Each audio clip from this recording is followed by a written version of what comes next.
Hello, je suis très contente de vous retrouver aujourd'hui en vidéo. Ça fait très longtemps que j'ai pas filmé, mais je pense que je me répète souvent.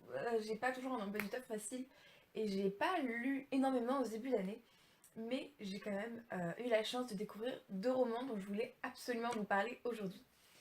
Ça fait une éternité, je pense que j'ai pas fait ce format sur la chaîne, mais c'est quelque chose qui me tient à cœur de peut-être remettre un peu plus en avant. C'est un avis coup de cœur sur, en l'occurrence, une duologie. J'avais déjà fait ça sur un roman en particulier, faire vraiment un focus sur une œuvre. Donc aujourd'hui, je reviens pour vous parler de la duologie Captive. Alors Captive, c'est le nom en français. Moi, j'ai lu les livres en anglais, donc les prénoms ou les noms vont peut-être changer un petit peu de ce que vous connaissez si vous les avez lus en français. Alors, Captive, c'est une réécriture du conte des Mille et une nuits. Comme dans le conte, on a un roi fou qui, chaque soir, prend une nouvelle épouse pour la faire exécuter le lendemain matin. Et il se trouve que l'une de ses épouses a été Shiva, la meilleure amie de Shazad, qui est notre protagoniste, et qui, pour se venger, va se porter volontaire pour devenir l'épouse de Khalid, le roi, et avoir l'occasion de le tuer. Comme dans le conte original, pour rester en vie, pour survivre chaque nouveau lever de soleil, elle raconte des histoires au roi, elle le tient en haleine un petit peu finalement. Et après, bon voilà, je pense que vous connaissez, il va se passer des choses, ils vont tomber amoureux, etc. Mais il y a bien plus qu'une romance dans ce roman, même si je vais revenir sur celle-ci parce que je l'ai trouvée vraiment très belle. Il y a aussi toute une intrigue politique qui se déroule notamment dans le deuxième tome, où la question des allégeances, des loyautés est vraiment très floue. Il y a très très peu de choses qui sont stables et beaucoup de personnages très ambivalents. C'est assez compliqué en fait pour la majorité des personnages de cette duologie de savoir vraiment ce qu'ils pensent. Bon, Shazad est assez transparente quand même comme fille. C'est un super personnage pour ça et j'y reviendrai après, je vais finir là-dessus. Mais que ce soit Khalid qui reste extrêmement mystérieux pendant tout le roman, c'est vraiment un personnage très dur. Et de par sa vie, etc., c'est très compliqué de savoir ce qu'il pense. Il ne fait confiance qu'à très peu de personnes, mais à la limite, on en attendrait autant d'un personnage comme lui, qui est très solitaire, qui est très isolé. Et ses adversaires politiques aussi ont une dimension très mystérieuse. On ne s'attendrait pas forcément à ce que les ennemis soient les ennemis, tout ça. C'est assez surprenant. Moi, j'avoue qu'il y a énormément de rebondissements auxquels je ne m'attendais pas. Et donc, je parle essentiellement du deuxième tome, là, c'est The Rose and the Dagger. euh, où voilà, la fin m'a vraiment beaucoup surprise. Donc, je voulais faire un point là-dessus parce que c'est vrai que c'est majoritairement une romance, mais pas que, et je pense que c'est important de s'en rappeler. Mais maintenant, je vais quand même vous parler un petit peu de cette romance. Euh, Tout d'abord, nos deux personnages sont assez charismatiques, sont vraiment très bien pensés. Shazad est vraiment un personnage féminin splendide. Dans le sens où elle n'est pas niaise. Ok, le coup de foudre au bout de 3 jours alors qu'elle venait pour le tuer, bon, j'avoue que ça m'a laissé un petit peu dubitative. Mais une fois ce côté-là passé, euh, j'ai trouvé que c'était vraiment un personnage très fort qui voulait vraiment toujours rester indépendant, qui voulait garder sa liberté. Et c'est quelque chose de très important, je trouve, qu'on ne retrouve pas assez dans des personnages féminins. Euh, c'est une jeune femme qui n'a pas peur de prendre ses responsabilités, qui n'a pas peur du pouvoir.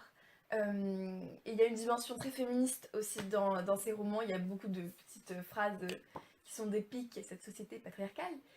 Oui, je trouve ça très très fort justement d'avoir une héroïne qui, qui ne vit pas à travers son mari, qui ne vit pas à travers les aventures des mecs autour d'elle, mais qui décide que en fait c'est elle qui va faire les choses et que ce sera comme ça et pas autrement. Elle attend pas d'être sauvée, hein. Je veux dire, elle attend personne en fait. Elle fait ce qu'elle a à faire et puis point.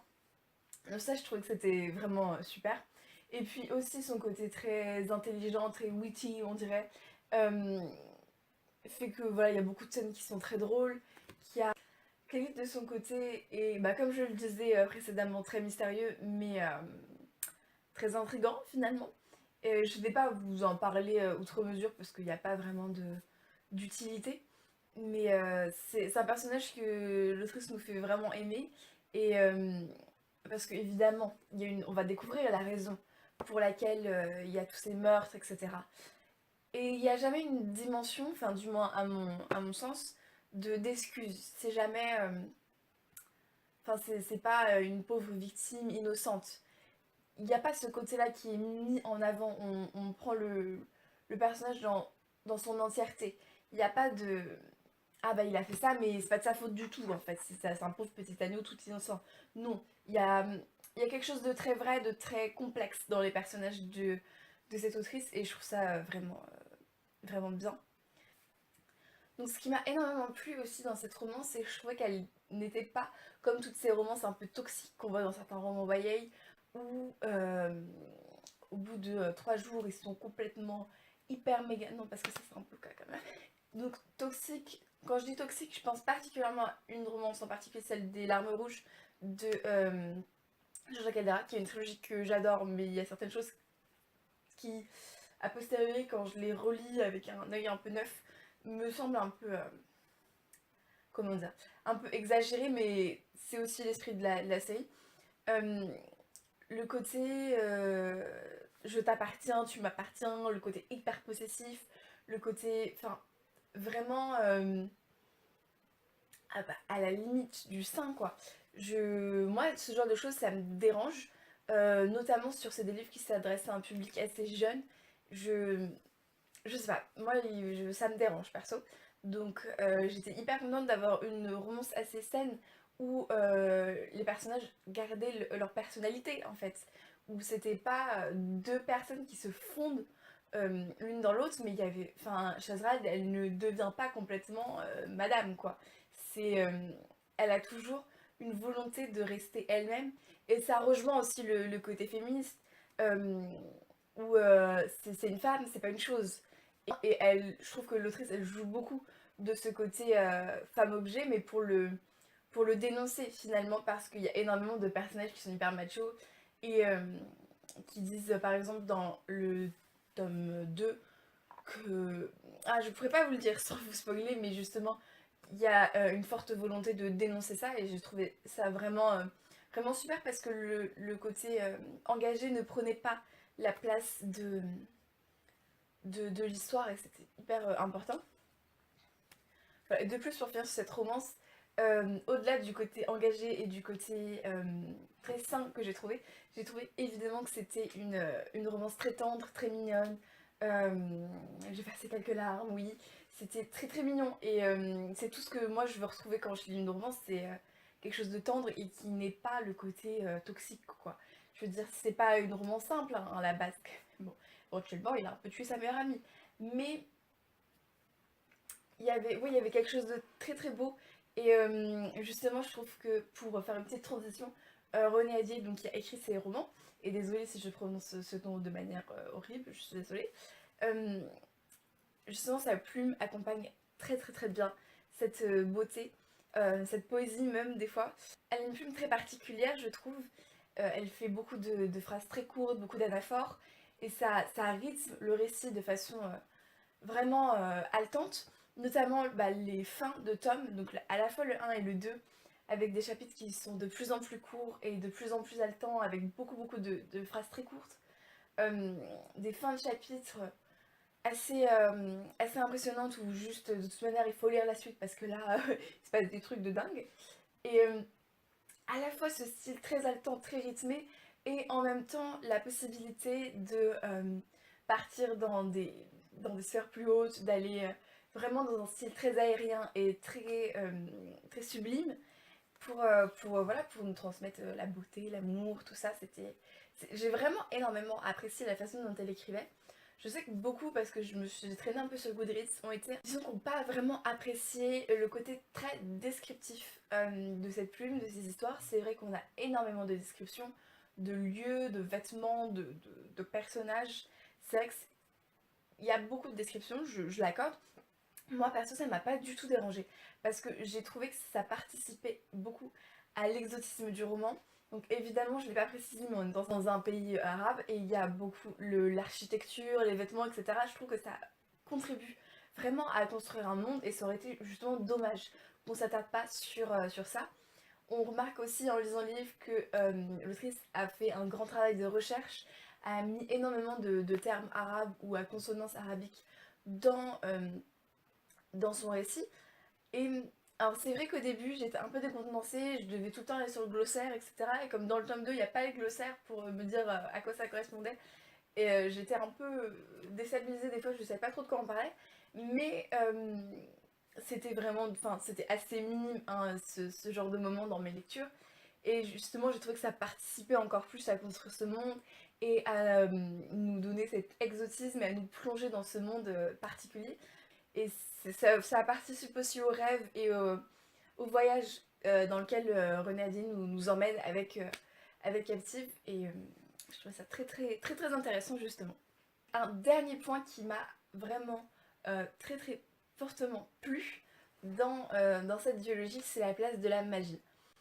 J'avais un peu peur à certains moments, disons que la magie prenne trop de place et qu'elle perde en crédibilité. Finalement, j'ai vraiment apprécié le fait qu'on ait une magie minime, qui est par touche, qui garde beaucoup de crédibilité et qui n'est pas la solution à tous les problèmes.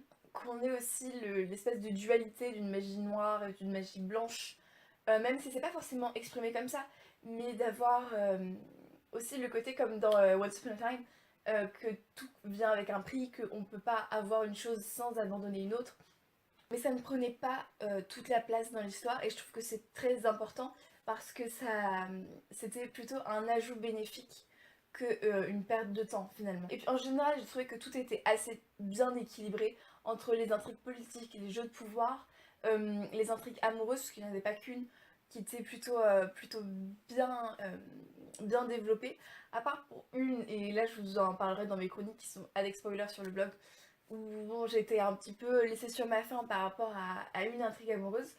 Mais voilà, il y avait la magie qui venait et le côté très découverte d'un nouveau monde qui se grevait là-dessus. Et heureusement, je pense qu'on a eu ce continuement dans la découverte dans le second tome, parce que sinon, on nous aurait peut-être manqué souvent cet équilibre entre les trois parties du récit qui était vraiment très très intéressant. Donc en bref, je vous recommande à 1000% donc Captive ou The Wrath and the Down en anglais. C'est une duologie magnifique. J'ai ressenti énormément de choses en les lisant. Je ne m'attendais pas à aimer autant et à être autant addict à ces romans. J'ai eu du mal à les lâcher et en même temps j'ai voulu faire durer le plaisir et les lire sur plusieurs semaines parce que c'est une histoire qui m'a vraiment touchée, des personnages que j'ai trouvés très touchants, très attachants et qui me sont restés en tête pendant longtemps. Donc je ne saurais que recommander cette duologie aux amateurs de contes, aux amateurs de romances et aussi aux gens peut-être si vous suivez la chaîne depuis longtemps, vous savez que je suis pas une grande fan des bouquins où on a juste une romance. Je trouve ça un peu mou, un peu plat. Et là justement je trouve que c'est un parfait compromis entre l'intrigue politique et les intrigues romantiques. Donc je vous recommande cette duologie à 100%. Si vous voulez en savoir un peu plus sur mon avis, je vous mets évidemment, encore une fois, les liens de mes chroniques en barre d'infos, qui sont pour une fois avec spoiler, parce que j'avais plus de choses à dire que d'habitude sur ces romans. J'avais envie de vous donner un avis complet, donc à la limite, vous savez quoi, regardez cette vidéo, allez les acheter, allez les lire, et après on en discute. Sur ce, je vous souhaite de très bonnes lectures, je vous dis à très bientôt sur cette chaîne. Ciao ciao.